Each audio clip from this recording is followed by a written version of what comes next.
De retour pour les 24 heures chrono de l'International, 9e saison sur les plateaux de TV5 Monde. Donc, nous sommes pour la 19e ville pour 2015 et nous avons 20 heures de direct avec une technique au parfait, optimale. Tout se passe bien, tout est parfait. Et j'accueille pour Valence un complice des 24 heures chrono de l'International, Francisco Rodriguez. Bonsoir. Bonsoir. Et un tout nouveau, Ramiro Noriega, donc pour nous parler de Valence. Alors, Valence, c'est bien évidemment aussi l'occasion de parler de l'Espagne et de l'ensemble du monde hispanique, aussi bien Amérique latine qu'Amérique du Sud. Mais d'abord, repositionnons un peu la présence française en Espagne et à Valence, mon cher Francisco. Merci François. Valence, c'est une ville espagnole avec une tradition économique très importante, comme le sont d'ailleurs Barcelone ou Madrid. On peut considérer que c'est la troisième ville espagnole. Et donc, c'est une ville qui attire autant les investisseurs que les personnes. Et la présence française en Espagne, elle est la 12e présence européenne la plus importante et elle est concentrée fondamentalement dans ces trois villes. Donc Barcelone, Valence et Madrid. Moins à Valence qu'à Barcelone et Madrid, mais c'est quand même la troisième. Très bien. Alors, en tant que président de la Chambre de commerce latino-américaine, d'Amérique latine, en France, votre objectif à Valence, c'est quoi? C'est de faire en sorte que le système fonctionne mieux entre l'Amérique latine et Valence? Il est évident que l'Espagne, en tant que pays, Valence, avec les autres provinces espagnoles, ne fonctionne pas en autarcie. Ils doivent faire des affaires avec ses partenaires habituels.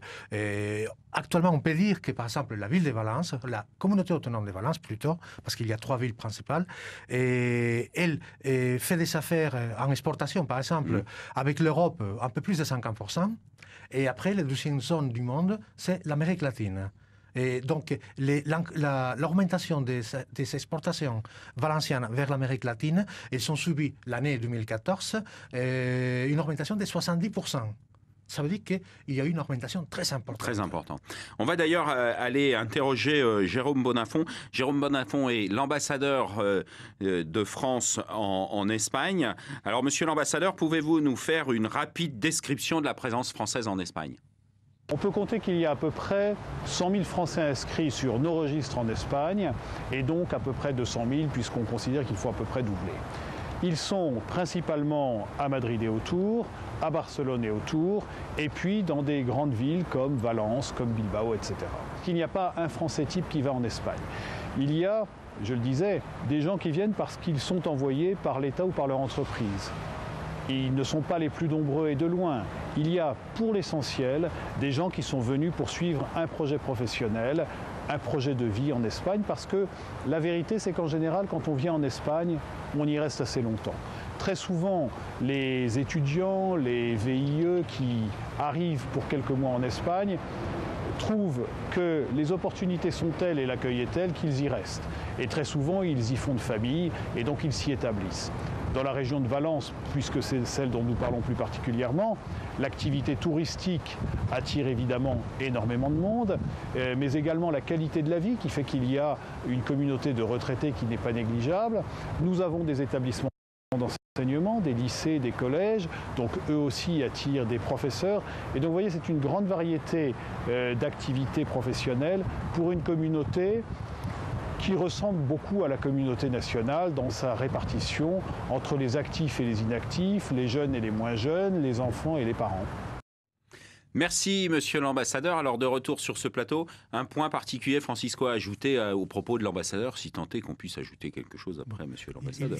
Il est évident qu'il a bien exprimé la présence française à Valence. Il faut tout simplement se rappeler aussi qu'en plus de la présence française, si on comptabilise les étrangers qui sont dans la communauté autonome, pour compléter un petit peu les chiffres, il y a 14% qui viennent de la zone euro de la communauté européenne, 14% qui viennent seulement du Royaume-Uni, et 14% qui vient de l'Amérique latine et fondamentalement de Colombie et Équateur fondamentalement. Merci pour la transition, Francisco. Donc, on a sur ce plateau Ramiro. Donc, Ramiro, vous êtes conseiller de culture à l'ambassade d'Équateur en France. Oui. En quelques mots, ça consiste en quoi cette activité? Soyons un peu clairs. Je m'occupe de la promotion de la culture de mon pays en France et ça veut dire s'occuper des artistes, s'occuper des arts en général, des acteurs culturels, s'occuper aussi de la mémoire, du patrimoine, parler du pays ici, de nos langues, de notre diversité, voilà. Et vous êtes un peu la preuve justement que Valence et aussi, enfin l'Espagne en général et Valence en particulier aussi, alors pas le port, mais la version européenne de la relation avec l'Amérique latine. L'Espagne, c'est un point d'ancrage dans l'histoire de l'Amérique latine. Et je ne veux pas revenir sur ces choses-là parce que c'est largement connu. Mais tout particulièrement par rapport à l'Équateur, du point de vue de l'histoire contemporaine, à la fin du XXe siècle, il y a eu un gros clash économique en Amérique du Sud en particulier, et notamment en Équateur. Et il y a eu 15% de la population de l'Équateur qui est partie ailleurs. Un pourcentage important de cette population a fait le voyage en Espagne. Et une partie, ça a été en Valence, bien évidemment. Et donc cette relation, Francisco, entre l'Équateur et l'Espagne, justement, enfin l'Équateur, mais plus particulièrement, plus largement, pardon, la partie Amérique latine, est importante pour l'Espagne. Pour l'Espagne, l'Amérique latine a trois composants fondamentaux. L'Espagne, traditionnellement, avait des liens culturels et linguistiques avec l'Amérique latine. Mais en même temps, l'Espagne a été pendant longtemps 3e à 4e investisseur mondial en Amérique latine. Les relations commerciales n'étaient pas encore très forte et actuellement il y a aussi des brassages des populations. Il y a, après la crise espagnole, beaucoup de gens espagnols qui sont partis vers l'Amérique latine, autant des entrepreneurs que des gens pour faire les thèses de doctorat. Je sais qu'actuellement en Équateur, il y a beaucoup d'Espagnols qui sont en train d'arriver au niveau des universités et dans la création d'entreprises, mais aussi l'Équateur et le Chili. Merci mon cher Francisco. Donc on se retrouve dans quelques instants après une petite page de publicité.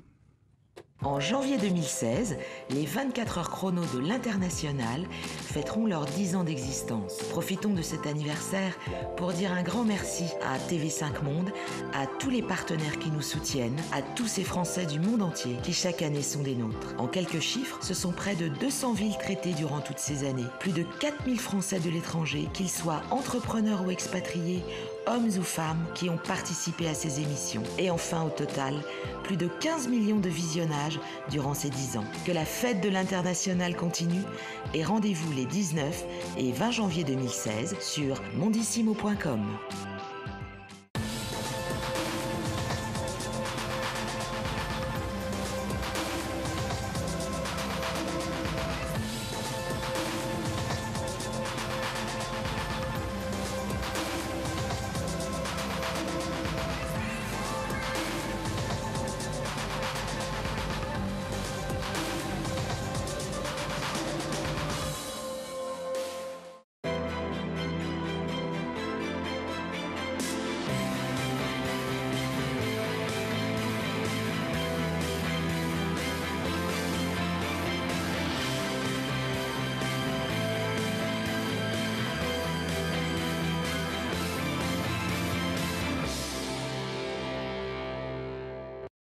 Retour sur le plateau de TV5 Monde pour Valence. Donc j'ai l'honneur d'accueillir Neil Mekki. Bonsoir. Bonsoir. Donc Neil, vous êtes directeur général de Mextor. Oui. Donc vous pouvez nous en dire un peu plus ? Alors Mextor est une société spécialisée en sécurité informatique et télécom. Nous avons une branche qui apporte tout ce qui est télécom, donc le lien Internet, la téléphonie, etc. Tout ça encrypté. Et une branche qui est Mextor, qui apporte le réseau sécurisé. Donc on sécurise, on arrive de manière transverse dans le monde hispanophone. Vous êtes l'homme de la sécurité de l'information et des transferts. Voilà. Okay, exactement. Alors, Sabino, un grand habitué des 24 heures chrono de l'International aussi. Donc, vous êtes président de l'Office de formalités. Alors, vous pouvez nous en dire un peu plus ? Bien sûr. Donc, triple casquette. Vice-président de la Chambre de commerce latino-américaine, vice-président de la Chambre chilienne de commerce et d'industrie en France et président de l'Office des formalités. À ce titre, je suis contacté quotidiennement par des entreprises tant d'Amérique latine comme d'Espagne, notamment de Valence, pour les aider à s'implanter en France. C'est généralement un appel entrant qui vient de l'ICEX, qui vient d'une chambre de commerce dans chacun de ces pays. Et nous prenons en main ces dirigeants pour bien leur expliquer l'ensemble des formalités. À savoir que, par exemple, sur Valencia, je ne dis pas Valence, je dis Valencia, sur Valencia, il faut passer par un notaire. C'est une procédure lourde. Et lorsqu'on leur explique qu'ici en France, en 8 jours, ils peuvent avoir leur cabis, rédaction des statuts inclus, pour eux, c'est le rêve, c'est le paradis. Nous sommes extrêmement rapides et compétents en France pour créer les entreprises. Ensuite, on essaye quand même de leur donner un minimum de conseils sur les différentes structures SAS, SAS, SASU, etc. Filiales à 100% ou pas, mais là, on est dans le technique à l'état pur. Et généralement, par exemple, cette année, sur Valencia, nous avons eu une vingtaine de demandes. Sur la vingtaine de demandes, il y en a 8 qui se sont réellement concrétisées. C'est énorme.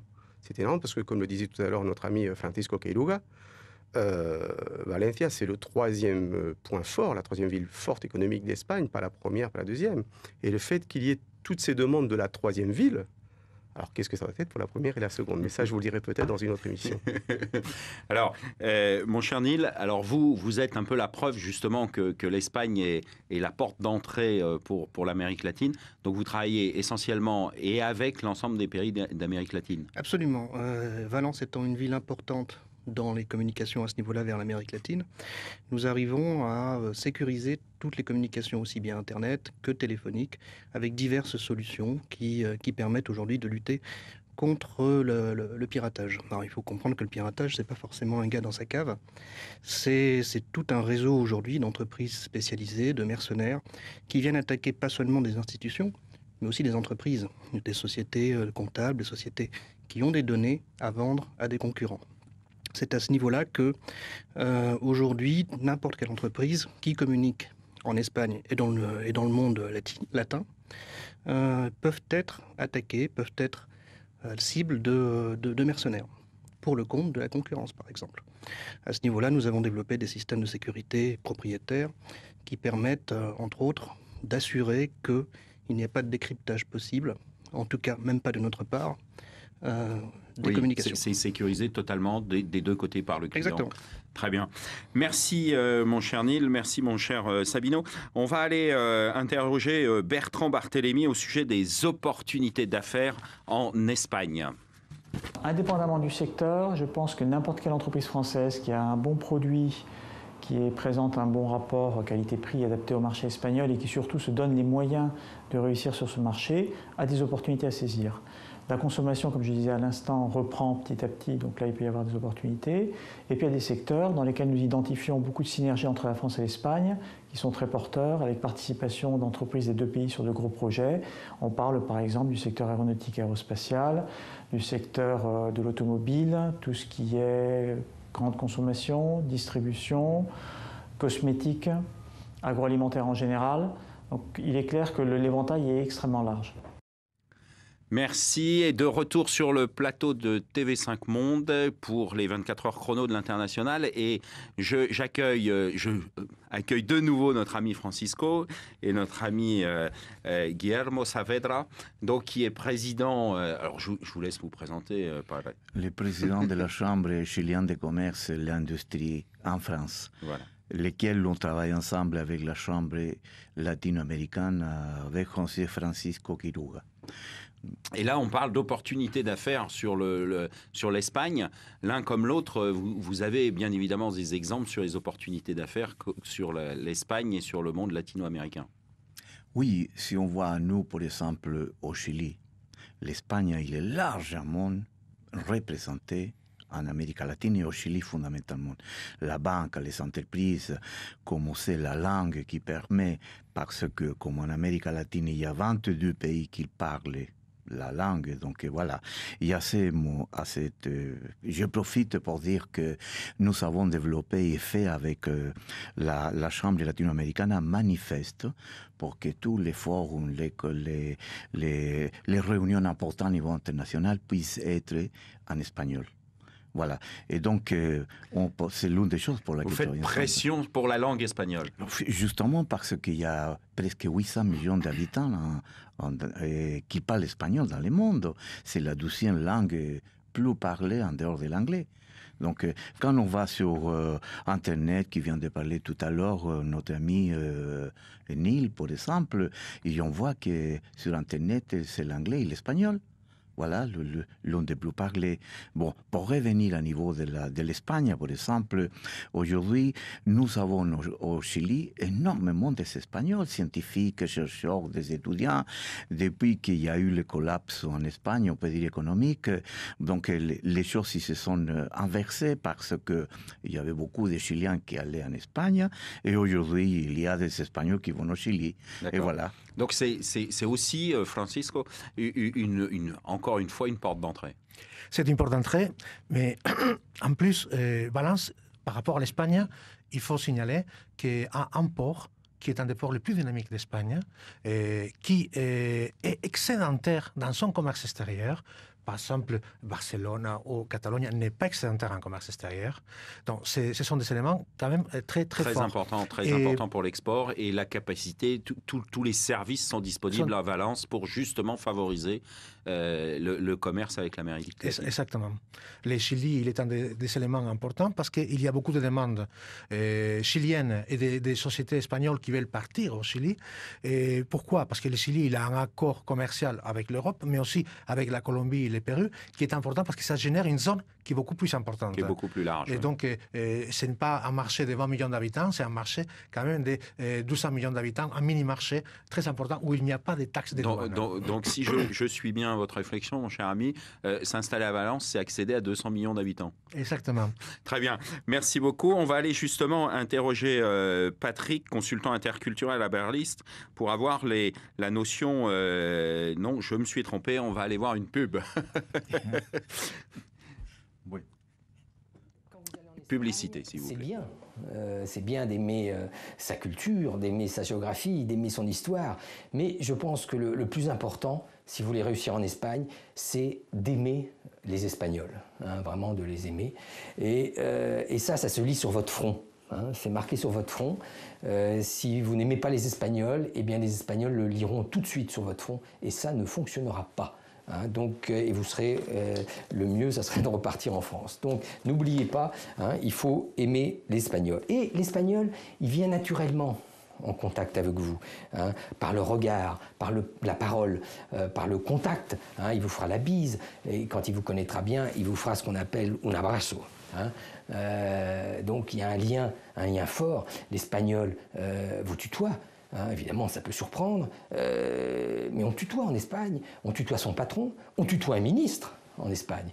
Hein, et donc, c'est vraiment un contact très proche. Bon, ça peut surprendre. Si vous êtes en train d'essayer un costume dans une boutique et que la vendeuse vous dit « Ah ben tiens, ta cravate va bien avec la couleur de tes yeux », bon, c'est sûr que ça peut surprendre, mais bon, si on aime les Espagnols, au bout d'un certain temps, on trouvera ça très agréable. Merci beaucoup et merci à la technique d'avoir suivi mes erreurs. Merci beaucoup. Donc revenons un peu sur cette notion d'interculturel, mon cher Francisco, et puis ensuite j'accueillerai notre nouvel invité, Guillaume Gibbon. La question interculturelle, elle existe bien sûr au niveau intérieur de l'Espagne, entre les différentes provinces espagnoles, parce qu'il y a aussi des langues vernacules dans les différents coins espagnols, où on manifeste aussi cette identité par rapport à la langue. L'espagnol a l'avantage aussi qu'il est aussi parlé dans beaucoup de contrées de l'Amérique latine, ce qui nous donne la possibilité d'attirer des capitaux, parce que c'est une plateforme de contact ouverte, et où on peut d'une certaine manière casser la différence de la langue. Mais l'interculturel, ça va exister, parce que si vous arrivez au Chili ou en Argentine, vous allez vous trouver avec une culture quand même qui est différente. Il faut s'adapter au fur et à mesure, mais on a l'avantage de la langue. Ça, c'est quand même pas mal. Alors maintenant, on va un peu parler d'économie en accueillant notre nouvel invité, donc Guillaume Gibbon. Donc Guillaume Gibbon, vous êtes le président de la société Croissance et Territoire. Vous pouvez nous en dire un peu plus? Bonsoir François. Bonsoir. Croissance et Territoire est un cabinet de conseil en management de projet et également en stratégie, et nous proposons à nos clients des services aussi autour des affaires publiques et de l'influence. Et donc, vous avez mis en place vous avez été novateur sur les stratégies d'investissement. Effectivement, nous avons imaginé depuis à peu près 1 an maintenant une offre de services innovante qui tend à accompagner des investisseurs non européens dans leurs projets d'investissement vers l'économie productive en France. Et à ce titre-là, nous avons démarré depuis maintenant plusieurs mois la commercialisation de cette offre de services. Et concrètement, ça se passe comment ? J'ai l'intention, je suis chilien, j'ai l'intention de venir en France. Ça se passe comment ? Alors, l'intérêt de cette offre de service et son innovation, c'est que nous avons mis en place un service clé en main. Donc, si vous êtes chilien, vous consultez notre catalogue de produits, de projets d'investissement. Ça peut être des investissements dans des PME ou alors également des investissements dans de l'immobilier commercial. Notre dispositif, c'est un dispositif d'accompagnement à la loi. On parle de la loi française du 24 juillet 2006. Donc, c'était la loi sur l'intégration et l'immigration qui permet à des investisseurs non européens de venir financer et d'irriguer l'économie française, donc de créer des emplois.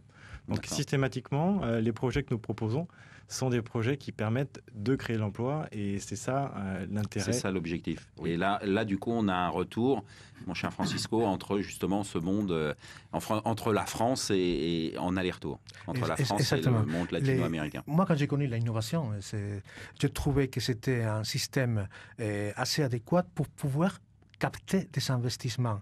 Tu sais que depuis quelques années, les Européens ils ont subi une crise catastrophique qui n'est pas encore partie, malheureusement. Et la Valence et l'Espagne aussi, ils ont subi cette crise qui a monté les chômages jusqu'à des degrés assez importants. On revient sur cette crise dans quelques instants, après cette page de pub.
La CFE, votre sécurité sociale jusqu'au bout du monde. Merci de retour sur le plateau de TV5 Monde pour les 24 heures chrono de l'International et pour justement un peu clôturer ce sujet un peu de développement économique. Comment ça peut se passer en tant que PME pour s'installer via Valence et comment, à l'inverse, on peut aider justement les entreprises qui voudraient s'installer en France? Oui, dans le sens où je te parlais avant des problèmes de la crise, c'est qu'il y a un manque de liquidité. Les prêts auprès des banques sont difficiles à obtenir. En revanche, il y a aussi des capitalistes, des gens qui disposent de l'argent, qui voudraient l'investir, mais il faudrait qu'il y ait une certaine sécurité par rapport à l'investissement. Et là, notre ami Guillaume peut leur donner un coup de main. L'affaire que Guillaume m'a expliqué, c'était vraiment extraordinaire parce que ça permettait à une société de pouvoir s'implanter dans un pays et rayonner sur d'autres pays. Un exemple précis, Guillaume. À quel sujet exactement? D'investissement, de démarche ou donnez-nous un exemple concret. Pour repositionner le sujet, on est sur le marché de la mobilité internationale qui existe depuis maintenant une vingtaine d'années dans le monde entier et qui s'adresse à des hommes et des femmes d'affaires qui sont des entrepreneurs non européens, donc aussi bien des Chinois que des Japonais, que des Africains, que aussi des ressortissants d'Amérique latine et qui vont utiliser l'offre de services qu'on leur propose pour en faire une plateforme. Et notamment, on le sait très bien, on a discuté avec Francisco, les chefs d'entreprise de l'Amérique latine qui souhaitent aussi investir en ce moment en Afrique de l'Ouest, qui est un vrai relais de croissance, pourront utiliser cette plateforme en France qui leur donne une structuration dans leurs affaires, une société française et la capacité possibilité ensuite une sorte de hub d'orienter financier. Oui, on monte effectivement une plateforme en France qui va permettre de structurer ces investisseurs et ces hommes et ces femmes d'affaires avec pour objectif premier d'abord de financer l'économie française et d'irriguer aussi nos territoires et donc le développement économique de la France. Messieurs, merci beaucoup et je vous propose pour notre part de nous retrouver dans quelques instants après une page de pub.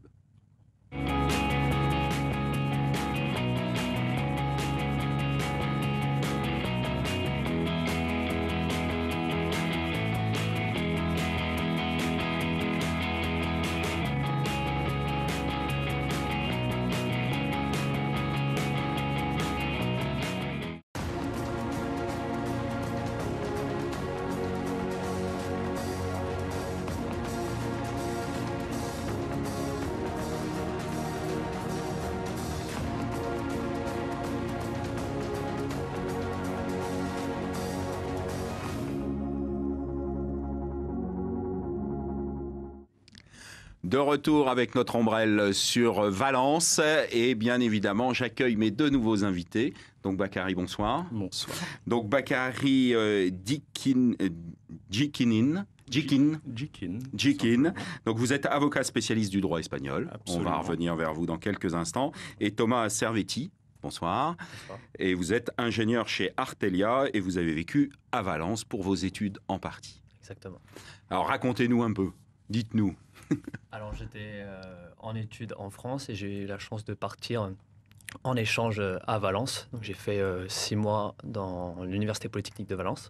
Et comme le disait l'ambassadeur, on a ce goût de l'Espagne, on a envie de rester, donc j'ai prolongé avec un stage de 6 mois pour rester un petit peu plus longtemps. Donc vous êtes resté 1 an à Valence, vous êtes revenu il y a combien de temps? Il y a 2 ans maintenant. Envie de repartir? Bien sûr. on ne quitte pas l'Espagne. Non, on a on découvre ce pays, on tombe amoureux rapidement, je pense. Et voilà, il y a un petit quelque chose qui se crée. Je pense bien évidemment y repartir. Donc pour vous, Bakary, vous êtes avocat? Absolument, oui. Et donc vous êtes au départ installé à Valence? Oui, c'est ça. Je suis parti pour un stage à la base de 6 mois. Puis, comme beaucoup de gens, je suis resté 6 années finalement. D'accord. Et donc, vous avez votre cabinet sur place? J'ai mon cabinet sur place que j'ai monté en 2010. Tout à fait. Un micro-cabinet. Qui tourne bien. Qui va bien. Qui tourne correctement. Et donc, aujourd'hui, vous exportez votre savoir-faire à Paris? Absolument, si on peut parler en ces termes, oui.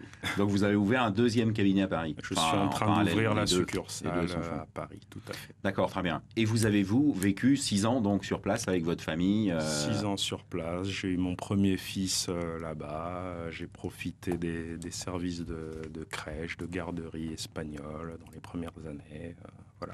On va revenir sur tous ces éléments de vie, bien évidemment, et on va aller interviewer Christian Béret, qui est un Français résident à Valence.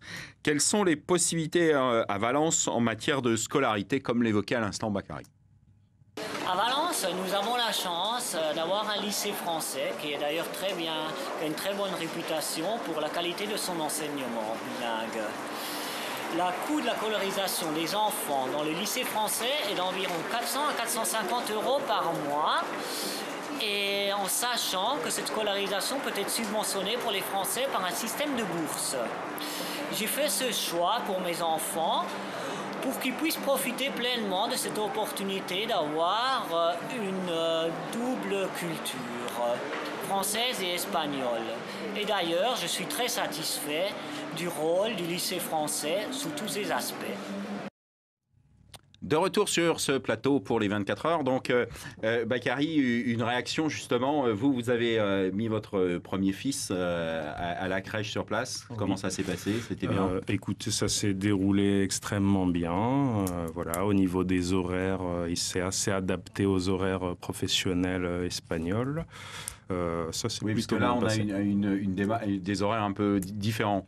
Oui, tout à fait. Vous savez que les horaires historiques sont 9h, 14h avec une grande pause au milieu et on reprend le boulot de 5h à 8h du soir. Ça peut être un inconvénient, mais ça peut être un avantage aussi. Oui, c'est une autre façon on est dans cette vie un peu différente de Valence.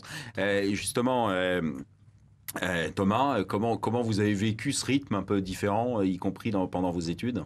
Forcément, on s'y fait. En tant qu'étudiant, on s'y fait facilement. C'est pas du tout un problème. Moi, au niveau des études, j'ai trouvé ça très similaire à ce qu'on peut trouver en France. Seule la distance par rapport aux professeurs, je trouvais différente. On n'a pas cette rigueur, cette rigidité du contact. C'est un petit peu à l'instar des pays anglo-saxons. On est beaucoup plus proche du professeur, donc c'est un confort. Oui, ce qu'on disait tout à l'heure sur la notion d'interculturel, où on tutoie facilement. Exactement, les Espagnols sont beaucoup plus proches. Beaucoup plus tactiles dans tous leurs rapports. Et donc ça, c'est quelque chose qui interpelle au départ. Oui, ça peut choquer, mais si on est un petit peu ouvert d'esprit, il n'y a pas du tout de souci. On s'y fait et au contraire, on apprécie. Et dans les relations avec les clients, comment ça se passe? C'est un peu dans la même approche, Bakary? Avec les clients, ça se passe plutôt bien. Mais vous pouvez préciser la question? Sur la notion interculturelle, sur la proximité, les choses comme ça? Ah oui, la proximité, oui, il y a une proximité très très différente de celle qu'on peut connaître en France. Ça peut choquer au départ, mais ça se passe plutôt bien. Oui, le client vous tutoie directement, etc. Ça peut être surprenant, mais ça se passe plutôt bien. Vous aviez un exemple? Non, je pensais justement en France, on va avoir une distance avec des hommes de loi. C'est quelque chose de vraiment qui se passe dans un cadre. Les avocats chez Exactement. Nous. Alors je sais pas, peut-être que c'est différent. En Espagne, on les respecte beaucoup aussi, mais disons on voit les choses un peu différemment. Voilà. On va aller interroger justement Annick Onofra concernant quels sont les quartiers de prédilection pour résider à Valence.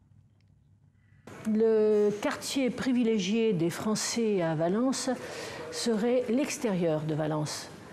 En priorité parce qu'on peut louer des villas avec piscine à des prix très abordables, entre 500 et 1000 euros grand maximum, dans de bonnes urbanisations à l'extérieur de Valence. Et pour ce qui est dans Valence même, le quartier privilégié des Français, c'est ce que l'on appelle le Barrio del Carmen, Rusafa, c'est-à-dire des quartiers branchés. Retour plateau, bien évidemment, avec mes invités. Alors, je vous voyais acquiescer sur un certain nombre de points. Pour vous, comment ça s'est passé pour le logement ? Alors, j'acquiesce sur certains points, notamment le Barrio del Carmen. C'est vrai que c'est le quartier de prédilection, mais pour mon expérience personnelle en tant qu'étudiant, c'est pas forcément là où on va aller parce qu'on trouve pas les meilleurs rapports qualité-prix et en plus on est loin des universités. Pareil pour la localisation en dehors de l'agglomération, forcément, c'est pas ce que les étudiants vont privilégier. Pour ma part, ça aurait été d'autres quartiers comme Blasco Ibáñez ou Benimaclet. Voilà, plus près des universités. Et Bakary, pour votre part, avec votre famille? Je suis assez d'accord avec Thomas à ce niveau-là, puisque c'est vrai que je suis parti pour des études, donc à la période d'études, j'étais beaucoup sur le quartier Blasco Ibáñez, mais après, c'est vrai que Rusafa, pour la famille, c'est un excellent quartier, ainsi que le Carmen. Alors revenons quelques instants sur les aspects juridiques. On a un homme de loi parmi nous. Quels sont les conseils que vous donneriez à un chef d'entreprise français juridiquement pour entreprendre une démarche vis-à-vis de Valence ? Écoutez, déjà, il faut commencer par le commencement. Il faut que les futurs entrepreneurs s'identifient correctement au niveau de l'administration espagnole, c'est-à-dire s'identifier au niveau du registre des étrangers. C'est la première chose qu'il faut faire, parce que ça a l'air tout bête, mais après, on vous demande un tas de choses, et c'est surtout la base, c'est le point de départ de tous les droits. Et aussi sur le registre municipal qu'on appelle empadronamiento, pardonnez-moi, mais il n'y a pas de traduction, ou alors je ne la connais pas. Donc, mais il faudrait commencer par ça. C'est des points très administratifs, mais qui sont cruciaux. Ah oui, c'est fondamental. C'est ce qui fait la différence entre le Français de passage qui vient en vacances et celui qui s'installe et qui va faire des affaires. Parce que votre numéro d'identification des étrangers, c'est votre numéro fiscal aussi. Oui, ce qui correspond un peu à un numéro de société ou de SIRET. Oui, SIRET ou quelque chose comme ça. C'est entre le SIRET et la Sécu, quoi. C'est quelque chose comme ça. Voilà. D'accord, donc ça, c'est vraiment les deux premiers pas. Oui. Et ensuite, comment vous verriez les choses ? Et ensuite... Et prendre contact avec un bon cabinet ayant pignon sur rue à Paris et à Valence. Par exemple, tout à fait. Mais sinon, il faut toujours s'armer, d'un bon restor, d'un bon gestionnaire ou d'un bon avocat, en l'occurrence. En l'occurrence, oui. Mais sinon, au niveau technique des sociétés, il ne faut pas avoir peur. Les délais sont assez rapides. On peut ouvrir une société en 24 heures par voie télématique, il faut le savoir. Et sinon, c'est environ une semaine par la voie classique. Ce qui fait traîner un petit peu, c'est la dénomination au niveau du registre de commerce central, Registro Mercantil de Madrid. Là, ça traîne un petit peu, c'est ce qui peut vous faire perdre un peu de temps. Et sinon, ça fuse après. Vous pouvez créer rapidement votre société. Merci beaucoup, Bakary. Merci d'avoir participé. Et puis, une petite page de pub et on retrouve Francisco dans quelques instants. En janvier 2016, les 24 heures chrono de l'International fêteront leurs 10 ans d'existence. Profitons de cet anniversaire pour dire un grand merci à TV5 Monde, à tous les partenaires qui nous soutiennent, à tous ces Français du monde entier qui chaque année sont des nôtres. En quelques chiffres, ce sont près de 200 villes traitées durant toutes ces années. Plus de 4000 Français de l'étranger, qu'ils soient entrepreneurs ou expatriés, hommes ou femmes qui ont participé à ces émissions. Et enfin, au total, plus de 15 millions de visionnages durant ces 10 ans. Que la fête de l'International continue et rendez-vous les 19 et 20 janvier 2016 sur mondissimo.com.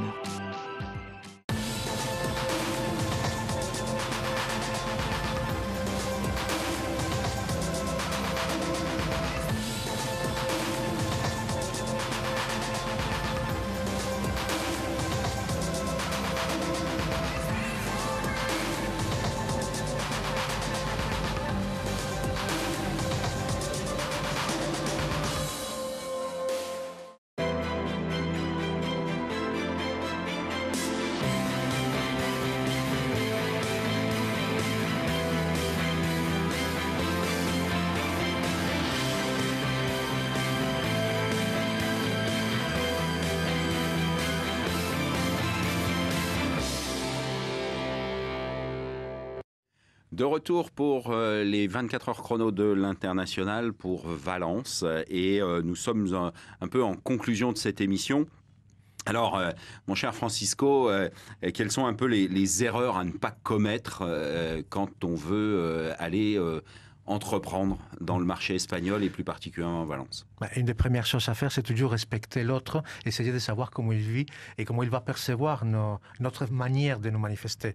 Évidemment, à Valence, il y a une langue qui est le valencien, et qui n'est pas la même langue que le catalan, même si elles se ressemblent. Donc ça, il faut le savoir. Et il faut apprécier aussi, dans la mesure du possible, leur gastronomie et la reconnaître, ainsi que leur vin, comme celle du Tiel Requena par exemple. Il faut savoir que Formule 1 se tient à Valence, et il faut le reconnaître aussi, que le port de Valence est un des premiers ports de la Méditerranée occidentale, et ça il faut le savoir aussi, et qui ont des architectes qui sont reconnus au niveau mondial. Ça au niveau de Valence. Au niveau d'Espagne et de l'importance qu'il y a, il faut savoir que de toute façon la plupart des négociations avec tous va se faire en espagnol, au niveau des affaires, que pour l'espagnol, comme disait Guillermo, il y a ces manifestes qu'on avait lancés, mais que nous avons aussi un système de reconnaissance de l'espagnol qui s'appelle ALPHA, analyse de la langue professionnelle hispano-américaine, et qui est très important. Et d'un autre côté, il y a l'éducation. Les universités, les polytechniques de Valence, en ce moment-là, ils sont en train de travailler beaucoup avec des fonds d'investissement pour essayer de promouvoir des idées innovatrices de ces étudiants au niveau mondial. Et j'ai trouvé des choses extraordinaires, et j'ai lu des choses extraordinaires sur ces choses-là. Et donc, pour dernière, avec une association d'étudiants de l'Université de Valence qui participent avec nous ici à Paris, dans les comités mondiaux de l'apprentissage. Ils vont être aussi dans les 4e forum mondial qui se tient en février, les 4 et les 5 février à Paris. Donc, très bien.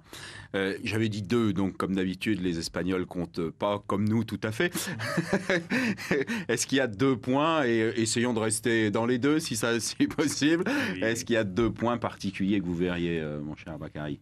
Écoutez, ça va peut-être paraître des évidences, mais... oui, mais de temps en temps, ça fait du bien.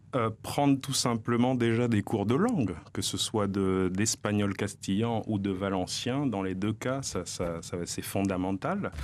Et surtout, surtout ne pas se croire en France, parce que la première attitude, c'est toujours ah, mais il manque ça, il manque ceci, il manque cela. Ben non, on est dans un autre pays, même si c'est frontalier, c'est quand même un autre pays.